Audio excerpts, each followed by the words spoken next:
বিসমিল্লাহির রহমানির রহিম। একদিন জিব্রাইল আলাইহিস সালাম নবী সাল্লাল্লাহু আলাইহি ওয়াসাল্লামের কাছে আসলেন যখন তিনি শিশু ছিলেন এবং বনি সাদ গোত্রের মাঝে খেলছিলেন। জিব্রাইল তাকে ধরে শুইয়ে দেন, তার বুক চিরে খুলে ফেলেন এবং হৃদয় বের করে আনেন। তিনি হৃদয় থেকে একটি কালো জমাট অংশ বের করে বলেন, এটাই তোমার মধ্যে থাকা শয়তানের অংশ। তারপর এক পাত্র ভর্তি জমজমের পানি আনেন এবং তার বক্ষ এবং হৃদয়কে ধুয়ে পরিষ্কার করেন। এরপর সেটিকে আবার জায়গা মতো ফিরিয়ে দেন।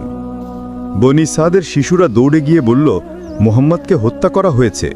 তারা এসে দেখল তিনি ফ্যাকাশে হয়ে আছেন। বিশ্বের ইতিহাসে এমন এক শিশু জন্মেছিলেন যার জন্ম থেকেই আসমান ও জমিন তার আগমনের খবর বহন করছিল। আল্লাহ তাকে নিজের নূর দিয়ে সাজিয়ে পাঠিয়েছিলেন, আর তাই তার শৈশবেও ঘটেছিল এমন অলৌকিক ঘটনা যা মানবজাতির ইতিহাসে অনন্য। আজ আমরা জানব শিশু মুহাম্মদ সাল্লাল্লাহু আলাইহি ওয়াসাল্লামের বক্ষ বিদারণ বা বুক চেরা ঘটনা, যা সহিহ হাদিসে বর্ণিত এক মহান নিদর্শন। মক্কার প্রাচীন জনপদ, চারদিকে উঁচু নিচু পাহাড়, গরম হাওয়ার দোলায় বালুর সমুদ্র। এই পরিবেশেই তাকে লালন পালন করার জন্য হালিমা সাদিয়া রাদিয়াল্লাহু আনহা নবী সাল্লাল্লাহু আলাইহি ওয়াসাল্লামকে তার বাড়িতে নিয়ে যান।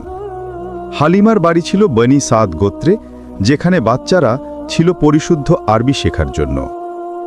নবী সাল্লাল্লাহু আলাইহি ওয়াসাল্লাম সেখানে খুব শান্ত, নম্র ও চমৎকার স্বভাবের শিশু হিসেবে সবার প্রিয় হয়ে উঠেছিলেন।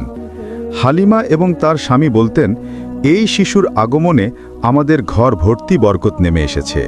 একদিন দুপুরের আগে শীতল বাতাসে শিশু সাল্লাল্লাহু আলাইহি ওয়াসাল্লাম তার পালক ভাইদের সঙ্গে খেলছিলেন। খেলার শব্দ, হাসির ঝর্ণাধারা সবকিছুই স্বাভাবিক ছিল। হঠাৎ তারা দূর থেকে দেখতে পায় এক সাদা পোশাক পরা ব্যক্তি নেমে আসছেন। তার হাতে ছিল একটি রূপালির ঝকঝকে পাত্র। এই ব্যক্তি আর কেউ নন, ফেরেশতা জিব্রাইল আলাইহি ওয়াসাল্লাম। তিনি শিশু পেতিওর কাছে এসে বললেন না কোনো কথা, বরং আলতো করে তাকে শুয়ে দিলেন, নরমভাবে বুকের দিকের কাপড় সরিয়ে দিলেন। এরপর ঘটল ইতিহাসের সেই বিস্ময়কর মুহূর্ত। ফেরেশতা জিব্রাইল আলাইহি ওয়াসাল্লাম তাঁর ছোট বুকটি চিরে খুলে ফেললেন। মানবীয় কোনো যন্ত্রপাতি, কোনো কষ্ট কিছুই ছিল না। এটা ছিল আসমানি ঘটনা, আল্লাহর অনুমতিতে। জিব্রিল আলাইহিস সালাম তার হৃদয় বের করে আনলেন, তার ভেতর থেকে বের করে আনলেন এক কালো জমাট দাগ এবং বললেন, এই অংশটি তোমার ভেতরের শয়তানের অংশ। তারপর রূপালী পাত্র থেকে জমজমের পানি ঢেলে তার বক্ষ এবং হৃদয়কে ধুয়ে পরিষ্কার